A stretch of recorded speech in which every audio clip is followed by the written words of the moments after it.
भगवान बुद्ध के हजारों शिष्य थे। जब किसी शिष्य को बोध होता तो उसे किसी निर्दिष्ट दिशा में भेज दिया जाता था ताकि वहां के लोगों को जागृत करे और उन्हें प्रकाशित करे। एक बुद्ध के शिष्य का 6 सालों से बुद्ध के साथ रहना था।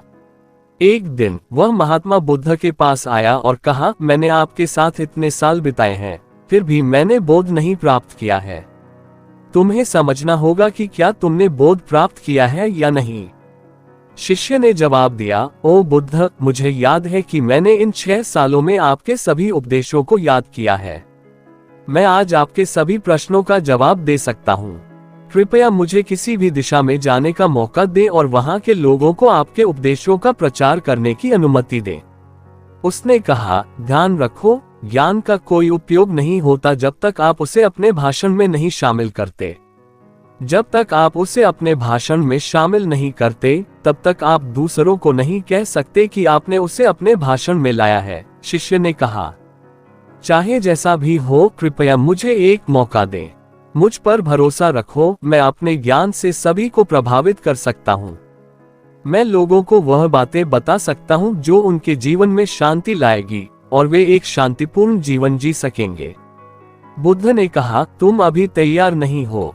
जब तुम तैयार हो जाओगे तब मैं तुम्हें सही मार्ग पर गाइड करूंगा। शिष्य ने पूछा, क्यों बुद्ध? इन सालों में आपने मुझे लोगों को प्रभावित करने के लिए पर्याप्त ज्ञान नहीं दिया है। बुद्ध ने कहा, अच्छा, पिछली दिशा में वापस आ जाओ। वहां एक गांव है, उससे भिक्षा मांगो और अपने ज्ञान से उस गांव के लोगों की मदद करो। कल सुबह वहां अकेले जाओ और शाम को यहाँ वापस आकर मुझे बताओ कि तुमने वहां के लोगों की मदद कैसे की। इस सभी को सुनकर शिष्य बहुत खुश हो गया और बुद्ध की आशीर्वाद से चला गया। जब वह आत्मबोध में लीन हो रहा था तो उसने गांव के लोगों पर ऐसे ज्ञान के प्रतिष्ठान को छोड़ने का विचार किया। उसने महात्मा बुद्ध को प्रणाम किया और वहां से चला गया। जब वह वापस आ रहा था तो उसकी माथे में चोट आई और खून बहने लगा। तुम्हें ये चोट कैसे आई? शिष्य ने पूछा। वहां के लोग बहुत अज्ञानी हैं, उनमें एक अंक भी बुद्धिमानी का नहीं है। मैं उस गांव में भिक्षा मांगने गया, लेकिन किसी ने मुझे भिक्षा नहीं दी। बजाय इसके उन्होंने मुझे गालियां दी। खासकर एक व्यक्ति ने मना किया लेकिन मुझे अपमानित किया। मैंने उससे तर्क किया लेकिन वह मेरी बात नहीं माना। बजाय इसके उसने ऐसा कार्य किया जिससे मुझे चोट आए। आप मुझे किसी ऐसे स्थान पर भेज सकते हैं जहां लोग अधिक संवेदनशील हों। शिष्य के शब्दों को सुनकर बुद्ध मुस्कुरा दिए और पूछा, अगर तुम दूसरे गांव में ऐसे लोगों से मिलोगे तो तुम क्या करोगे? शिष्य ने उत्तर दिया, ऐसे लोगों को कुछ सिखाया नहीं जा सकता। अब कौन उन्हें बोध करेगा? बुद्ध ने कहा, वे अज्ञानी नहीं हैं, उनका अपना ज्ञान है।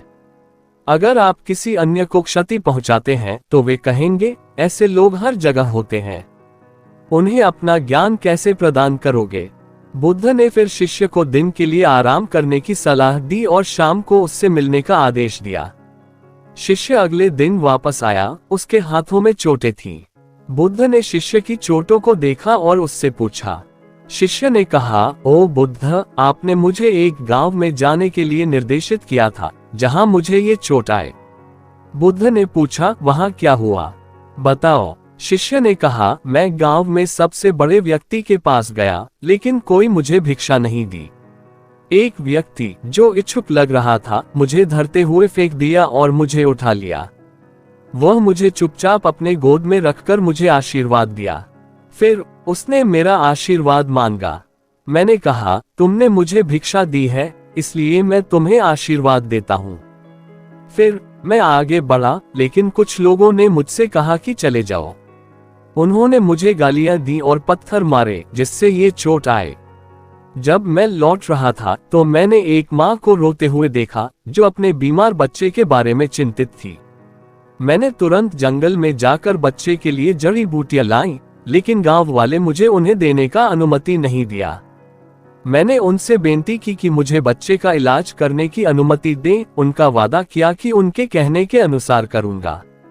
अंत में उन्होंने मान लिया और बच्चा ठीक हो गया।